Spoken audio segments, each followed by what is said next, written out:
Sahi amagi manungda namit kharak suti phangduran thoklak Indian Army da thabak toba Manipuri masa kaya quarantine center da suti matam loi khituna masa ga mayum phawba sangam dana amuk han khiba yabagi phibam da leire legana miyeng sanghani bi apam thamlakli hiramasida pawdam ama matum kuina u khidraba ma ki loinabi macha mama mapa machin manao me tongan ba maropang kyabu unanaba amadi mache masal singi luhongba amadi tongan ba yumgi oiba thodoksin yauna bagdamak Manipur tholakhiba Thauna Farava Indian Army gi personal kaya ama quarantine center manungda suti loikhiduna imung manungi miyoi amata unaramdana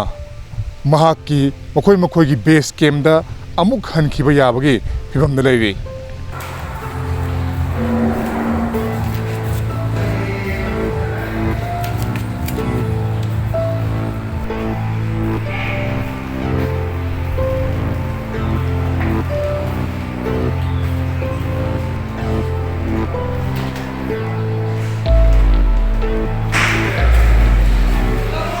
कोई चाहिए मनुंग याम ताकना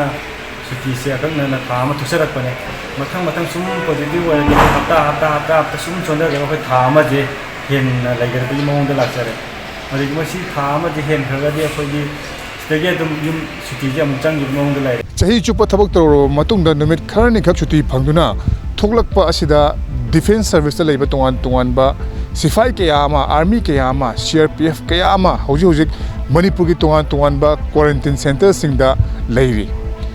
adubu maru oina makoi sing asigi manungda kogi Pitambra school da leiri ba quarantine center asida hauji mak makoi kunthra rom Indian Army ki personnel makoi kunthra rom leiri makoi asi haukiba July ki tang ahum dagi mafam adu leirki bani loina July ki tang taruk ta sample loroba matungda makoi gi result sing ase July ki tang tara da fangki bani adubu hariba quarantine center aduda punna miyoi chamaga kunthra mari lebagi manungda miyoi tara positive oirakpadagi makhata na makoi sing adu negative oirabasu amuk khanna leithadaba yadabagi phibam lakpa asina makoi dasu numin masing sangtharaga makoi gi shuti ase quarantine center manungda lokhigedra haibagi chingnaba leirakli press conference ta Honorable Chief Minister na haibi khibagi matung inna nong mada mi lising ani gi mathakta test tawba ngamagani haiba paw ama aphoina social media gi maikai de gi khoina tajakhi madugi matung inna aikhoina suti asibu apply tawraga matam koirabagi tungda yum imung manungi mi sing asibu nazaru gidamakta si thokcharakhibani suwanaraba matam asida yamna tangna phangjaba suti asibu numit mangani amaga akhoi si lairaba matungda test asi tawbigani haibire adu akhoi masi yajarage adubu test asi tawrba matungda akhoi si negative oina amu lakpa taragadi akhoi bu yumda chatpagi ayaba adu akhoi mayam nungsibiu mamangda positive oiba yawkhrabani amuksu positive oiba yawrakpa taragadi akhoi di akaknaba matam khra suti lawraga thokcharakpani na mathangsu amuk extend tawbigani na doctor singge advice akhoi na tajai Pitambra school da hangliba quarantine center aduda positive oikhiba miyoi sing aduga naknaramba makhogi imung manung sing hojiksu afam adu lehobuna maram oirakanda makhatana positive oiba case kayama lakpa yabagi oithokpasu leiri masigi su mathakta quarantine center aduda section thorang lokhatpa watpagi mamisu sawntai habagi pau lakli masina maram oiraga makhatana positive case tholakpa yabagi phibamda leiriba sida positive case yaurukpa khudingi quarantine center da leiba negative oiba miyoi singsu matam sangdoktuna leibagi mawong asigi mahutta atopa arrangement ama shinbi bagi mathau tarakli ri sample si lobigi result takko matamda positive case sarok labde koi hapta amaga amuk makhatana thambigi gani haina authority na takpi defense ki oina de koi yamazu section na koi suti chalam dai 21 days koi army ki military hospital da 21 days quarantine da matungda negative oina matungda medical officer na